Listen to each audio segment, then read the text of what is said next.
You're listening to The World at 8 with Lynn Mozart.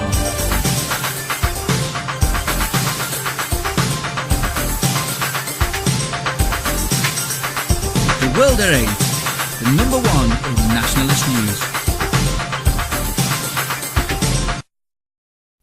Highlights of the news today, Wednesday, the 21st of August 2013. Met's looters charter scrapped. 7 Asians cleared in High Wycombe grooming case. Your medical records for sale to private firms. Swiss cantons seek DNA tests for asylum seekers. Al-Qaeda targeting European railways. Greece plans Aegean Islands campsite. Belgium, Syrian fighters' benefits cut. Egyptian Defence Minister orders rebuilding of Coptic churches. Western press bias, 36 Islamic prisoners die and escape big as Egyptian state sets about wiping out Muslim Brotherhood. Thought for the day, are we progressing or regressing? And finally, a real heavy rescue operation. UK news. Met's looters charter scrapped. Plans by police in London not to arrest shoplifters who take goods worth less than £50 have been scrapped after being branded a looters charter by shopkeepers. Police in Hammersmith and Fulham, home to the Westfield shopping centre, Britain's worst shoplifting out hotspot, said that the radical scheme would allow them to focus on more serious offences. Officers were planning to pilot the scheme after telling local businesses and town hall bosses that they should deal with low-level crimes themselves rather than calling 999. World at 8 comments. They also need to get their real looters charter right.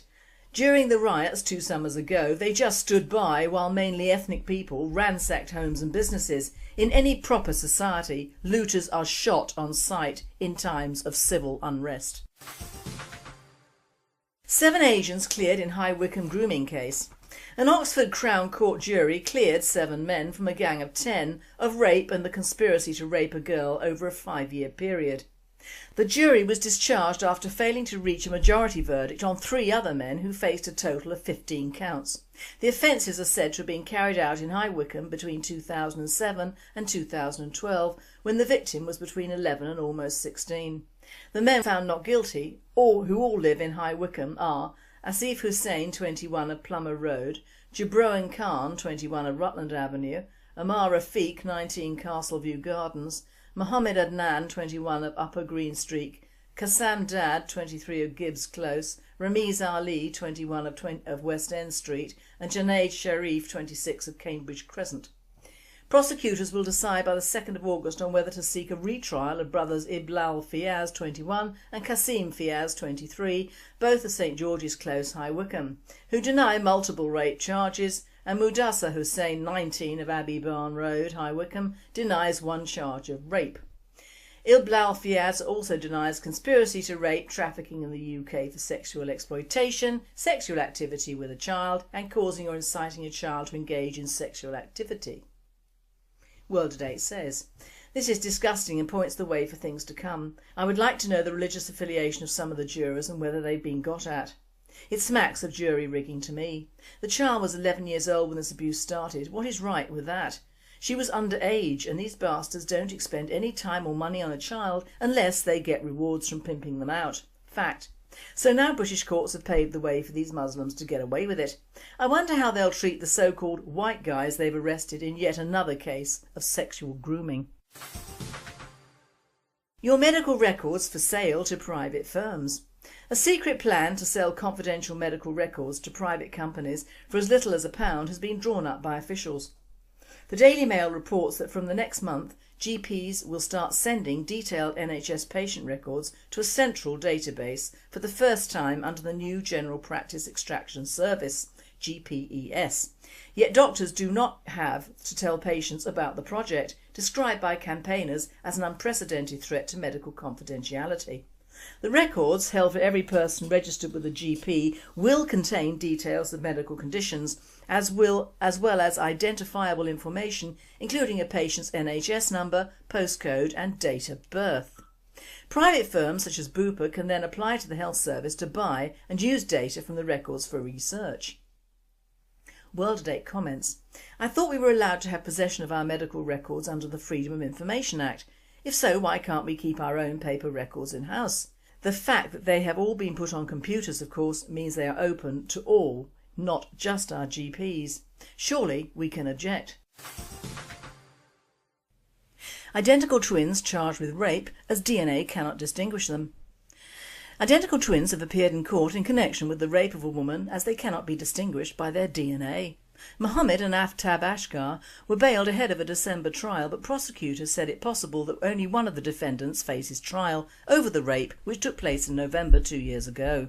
The 22-year-olds were due to enter pleas at Reading Crown Court in Berkshire, but no details about the sexual assault have yet been given.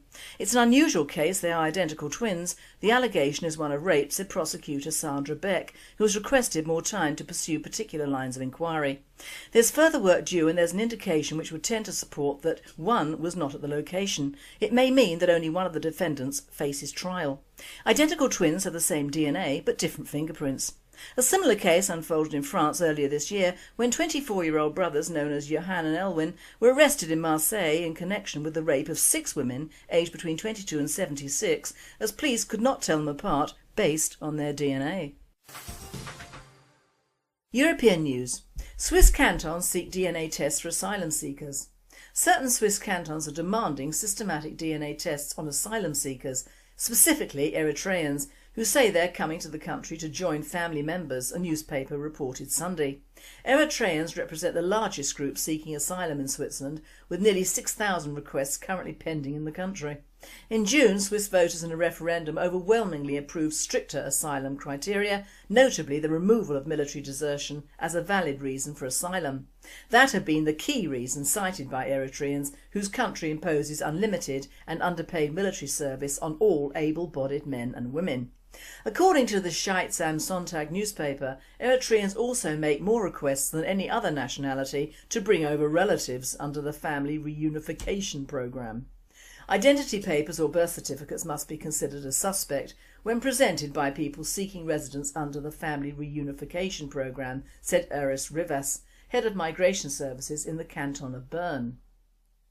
She told the newspaper that in many home countries of asylum seekers, official papers are easy to forge and their embassies in Switzerland verify only whether the surnames given match those of the petitioners. The call for DNA testing is also supported by the canton of Lucerne's migration chief, Alexander Leib. Identity control in the case of family reunification is too lax, he said. Swiss laws currently allow case-by-case requests for DNA tests when there is serious doubt that a claimant belongs to the same family. Switzerland is among the European countries that welcomes the most asylum seekers in proportion to its population, and numbers have soared in recent years, in part due to the Arab Spring uprisings. The country has faced a barrage of criticism over its treatment of asylum seekers, including segregation and poor living conditions. World at 8. We need to adopt many of the Swiss dealings with immigration. We will have to prove less popular one day, or we'll all sink. Al-Qaeda targeting European railways. Al-Qaeda is plotting attacks on Europe's high-speed rail network, German newspaper Bild reported on Monday, citing intelligence sources. According to Bild, the militant group was possibly targeting trains and tunnels with the intention to sabotage railway tracks and the electric cabling. The German newspaper cited the information as coming from a conference call intercepted by the US National Security Agency involving high-ranking Al-Qaeda operatives. As a result, authorities deployed undercover police officers at main stations and along major routes. At the beginning of August, suspected plots by an affiliate of the terror group led the State Department to issue a worldwide travel alert for the entire month, citing an Al-Qaeda plot to attack Western diplomatic delegations. Congress said that the US intelligence agencies picked up on the Al-Qaeda plot through surveillance technologies. The US then closed 21 embassies and consulates on Sunday located in the Middle East, North Africa and South Asia out of abundance of caution. Greek plans Aegean Islands campsites. Immigrants unlawfully pouring into Greece in hopes of finding asylum or going to other countries will be sheltered in campsites or islands in the Aegean, Greek Reporter website writes, quoting Greek Minister of Shipping and the Aegean Miliardis Varvitsiotis as saying. Talking to the Greek radio station VMAN 99.5, the minister said tents and chemical toilets will be set up in the spaces of temporary accommodation. Prime Minister Antonis Samaras has authorised ministers to make decisions without consulting Parliament, and an order for the release of money for the campsites was expected to be given. Belgium, Syrian fighters' benefits cut. Municipal authorities in Antwerp and Vilvoorde have removed 29 people who have left Belgium to fight in Syria from social welfare registers, effectively cutting them off from all state benefits. De Standaard explained that in recent months Belgian police and intelligence services have found that in several cases Belgian nationals fighting alongside Syrian rebels continue to receive social welfare payments, including unemployment benefit. Notwithstanding major upset over the issue in the Muslim community, there will be further departures for Syria, declared the mayor of Vilvoorde. World News. Egyptian Defence Minister orders rebuilding of Coptic churches. Senators John McCain and Lindsey Graham should take lessons in courage from Egyptian Defence Minister Colonel General Abdel Fattah el-Sisi, who has vowed to rebuild Coptic churches destroyed by the Muslim Brotherhood. Not only is the courageous el-Sisi vowing to rebuild Muslim Brotherhood destroyed Coptic churches, but his order aims to have them rebuilt ASAP, according to the Mideast Christian News. The Egyptian Defence Minister ordered the engineering department of the armed forces to swiftly repair all the affected churches in recognition of the historical and national role played by our Coptic brothers, read a statement that was aired on Egyptian television. The Egyptian Defence Minister has ordered the repair and reconstruction of all churches that suffered damage in the country's violent demonstrations since the Egyptian military removed President Mohamed Morsi from power last month. Defence Minister Colonel General Abdel Fattah el-Sisi intends to fix the damage to Coptic churches at Rabah, Adawiya and Nada squares, and says that the Muslim Brotherhood should pay the cost to rebuild them. World at 8. I like this man el-Sisi. Hopefully he will not allow the Muslim Brotherhood to parallel what happened in Egypt when Islam came to that country 800 years ago. The Muslims destroyed nearly all the ancient Egyptian buildings or buried them in the sand, and there they remained until the last century when the Germans and English dug them up. The Copts and the churches are part of Egypt's rich history and need to be preserved. Western press bias. 36 Islamist prisoners die in escape bid as Egyptian state sets about wiping out Muslim Brotherhood. The Telegraph tells us emphatically and unequivocally the Egyptian state is to wipe out the Muslim Brotherhood. At least 36 Islamist prisoners have been killed in Egypt after an apparent attempt to escape during their transfer to a prison outside Cairo. The Muslim Brotherhood described the incident as cold-blooded killing. Prime Minister David Cameron and French President François Hollande have called for today's meeting of ambassadors in Brussels to be followed by an emergency session of EU foreign ministers. After a week in which several hundred people have died during some of the worst mass slaughter Egypt has ever known in its modern history, the nation's leaders may be wondering how much killing it will take to bring the Muslim Brotherhood to heel. Hundreds of Islamists were detained during early morning raids yesterday, while Egypt's Army Chief General Abdel Fattah el-Sisi made a statement in which he issued veiled threats against the group. Yet still the Brotherhood and its allies ordered mass rallies on the streets of the capital today. It came as the country's interim government, whose transitional roadmap has been virtually obscured by the torrents of blood spilled over the past week, moved to eradicate the Brotherhood once and for all as a political force. The cabinet reportedly began deliberations on how to ban the group, a move that would hark back to the eras of previous Egyptian autocrats who tried to cow its leaders using intimidation, imprisonment and execution. The Prime Minister Hazem el-Bablawi, who suggested outlawing the 85-year-old Brotherhood, told reporters over the weekend, "There will be no reconciliation with those whose hands have been stained with blood and who turned weapons against the state and its institutions." Meanwhile, General el-Sisi, who has become a hugely popular figure in Egypt since last month's coup, said in his statement that the military will not stand by silently watching the destruction of the country and the people or the torching of the nation and terrorising the citizens. Despite General el-Sisi's statement yesterday that there is room for everyone in Egypt, any kind of political solution now looks inconceivable. World at 8. One can see the Western press and governments are still championing the Muslim Brotherhood and Islamic fanatics. It's difficult to find anywhere the so-called legitimate press of any mention of the Muslim Brotherhood's wanton attack on Coptic and other Christians and the destruction of their institutions and churches. Well, I say good to the army and beware Cameron and his Euro prats. My advice to El-Sisi: ignore them like Syria does. It's none of our business.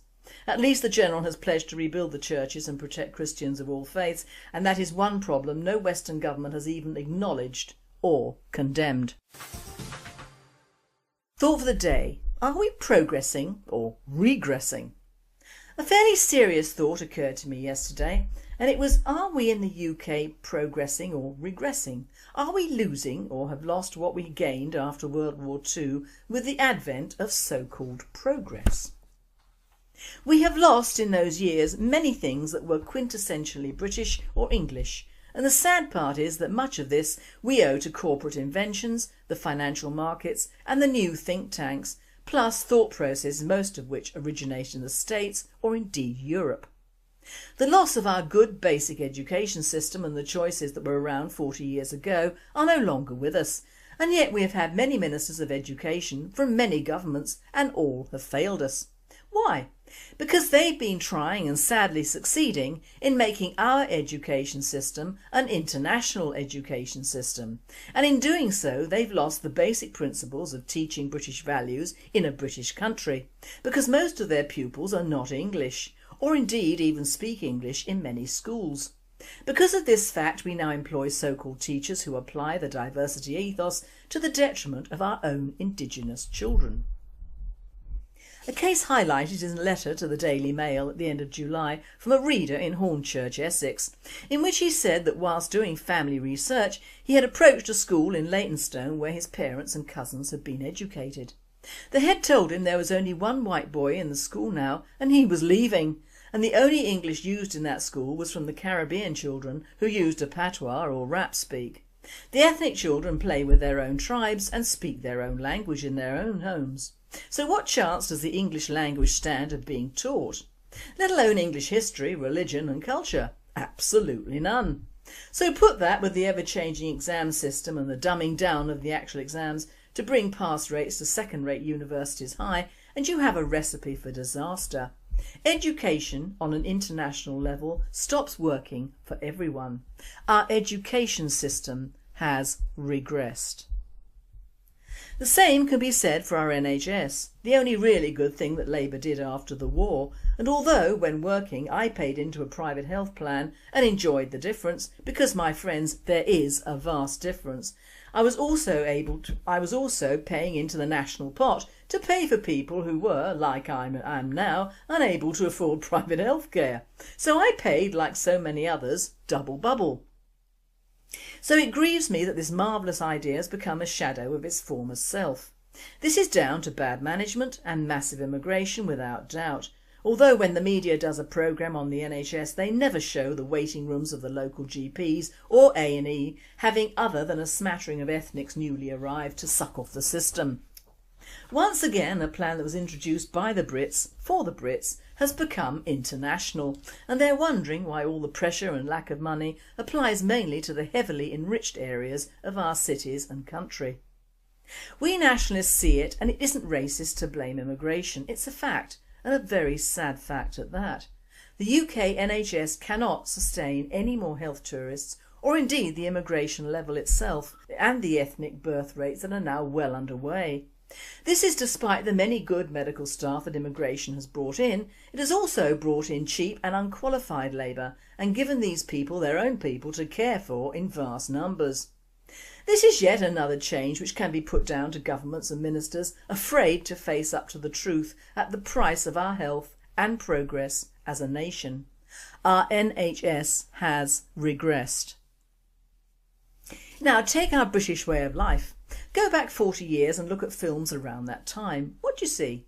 You see high streets occupied with people, mainly of our own tribe, walking around, no graffiti or drunkenness, no Muslim protesters, shops that are open and flourishing, walk-in banks and building societies, children in large prams or walking, not huddled up in pushchairs, a well-dressed, clean-looking population from whichever section of society, not perfect, and I'm sure there was a much less pretty picture available in some large towns and villages, but all in all preferable to what is shown, or rather not shown, today.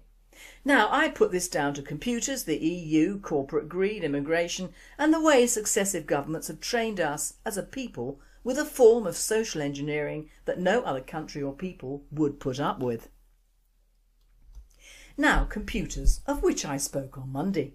Great things, useful things, but still machines at the service of humans, or are they? Like all great inventions, give them to the people and they bugger them up. Ignore medical ones and for the most part office equipment. We're starting with the humble cash register in what used to be individual shops. When they first came in, everyone thought wonderful. No more the metal tin in the large pipe whisking back and forth with bits of paper in them as in the larger shops. No, everything quicker and more efficient.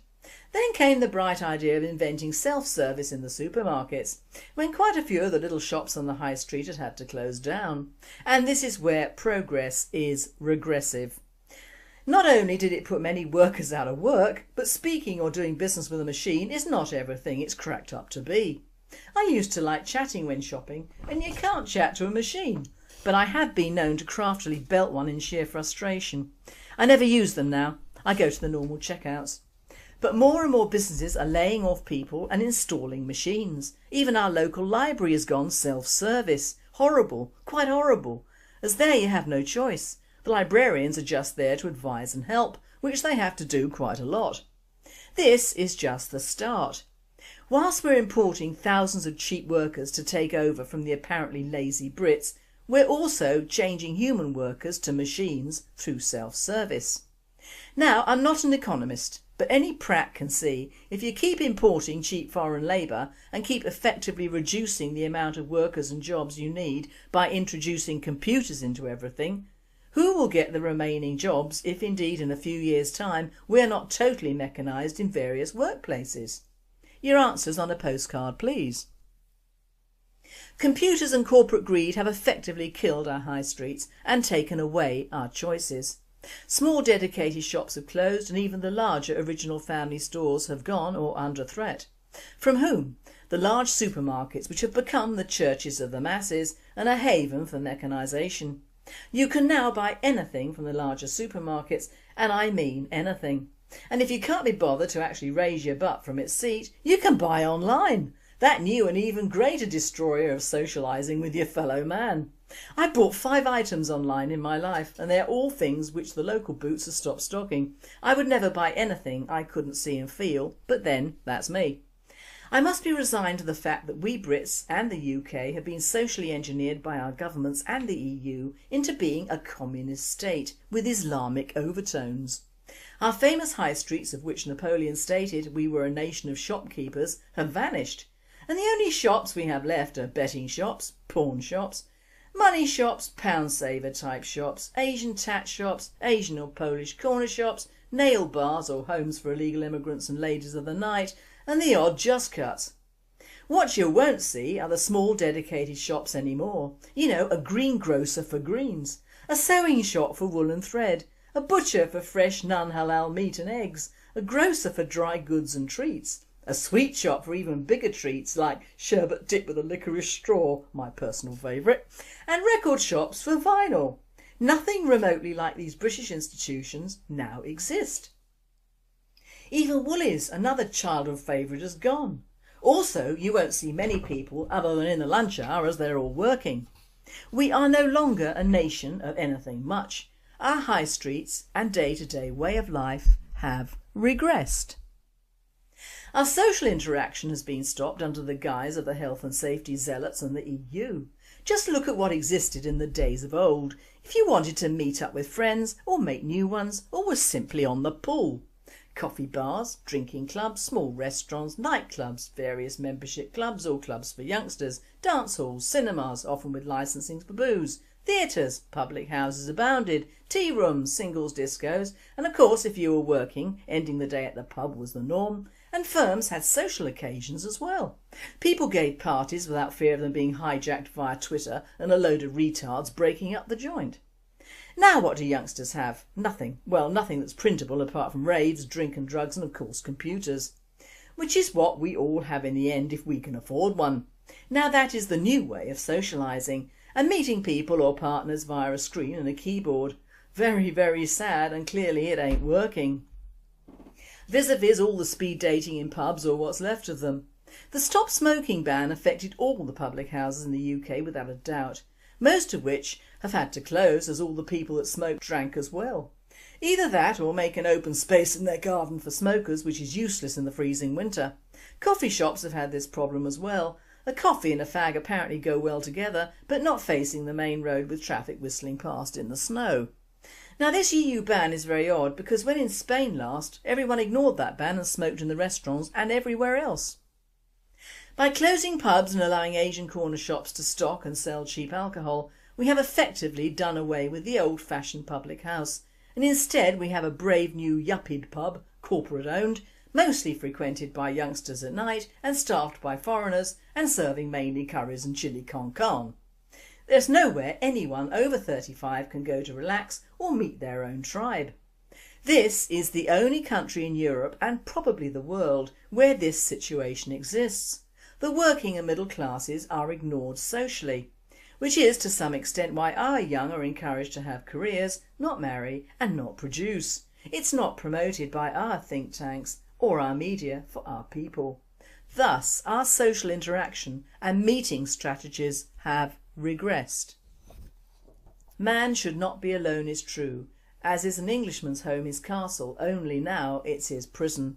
He's not encouraged to leave it for anything. Everything he needs is in the home, to the extent of buying everything online, even a partner, and having it delivered, and thus you have a complacent, none-thinking, none-questioning society, happy to accommodate anything and anyone in their country because they no longer see the problems.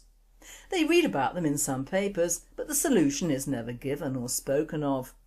Thus we are all lemmings fastly approaching the white cliffs of Dover and falling off the sodding thing.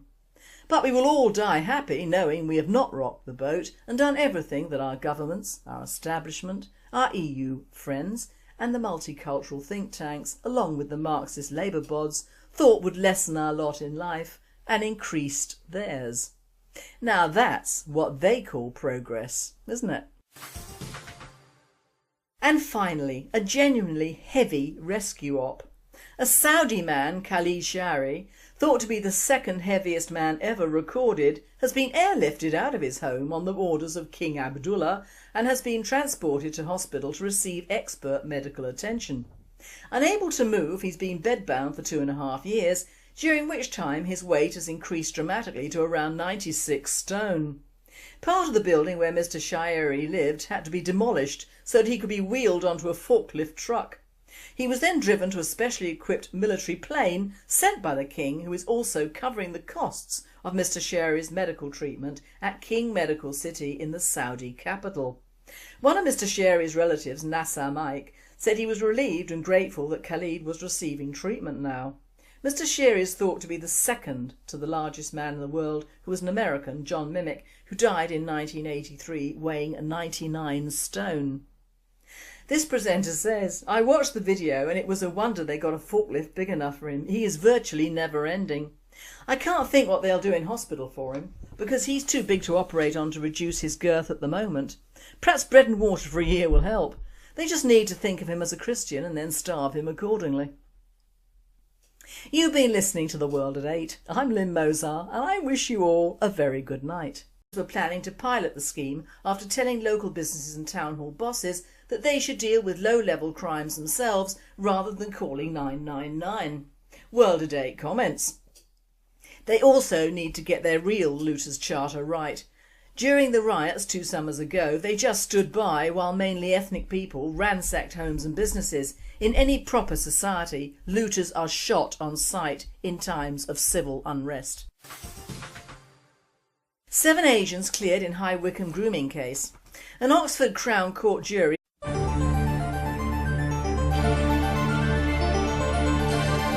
You're listening to The World at 8 with Lynn Mozart.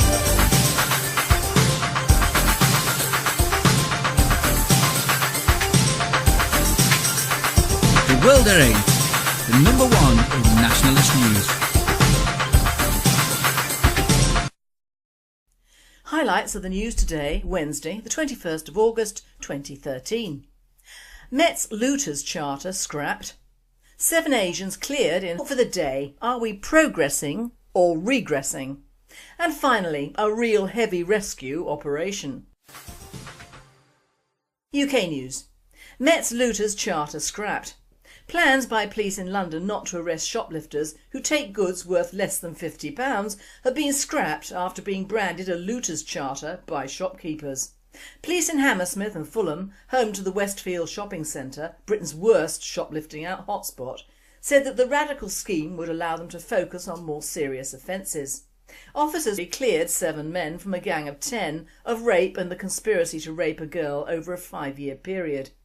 The jury was discharged after failing to reach a majority verdict on 3 other men who faced a total of 15 counts. The offences are said to have been carried out in High Wycombe between 2007 and 2012, when the victim was between 11 and almost 16. The men found not guilty, who all live in High Wycombe, are Asif Hussain, 21 of Plummer Road, Jabroan Khan, 21 of Rutland Avenue, Amar Rafiq, 19 Castleview Gardens, High Wycombe grooming case. Your medical records for sale to private firms. Swiss cantons seek DNA tests for asylum seekers. Al-Qaeda targeting European railways. Greece plans Aegean Islands campsite. Belgium, Syrian fighters' benefits cut. Egyptian Defence Minister orders rebuilding of Coptic churches. Western press bias, 36 Islamic prisoners die and escape big as Egyptian state sets about wiping out Muslim Brotherhood.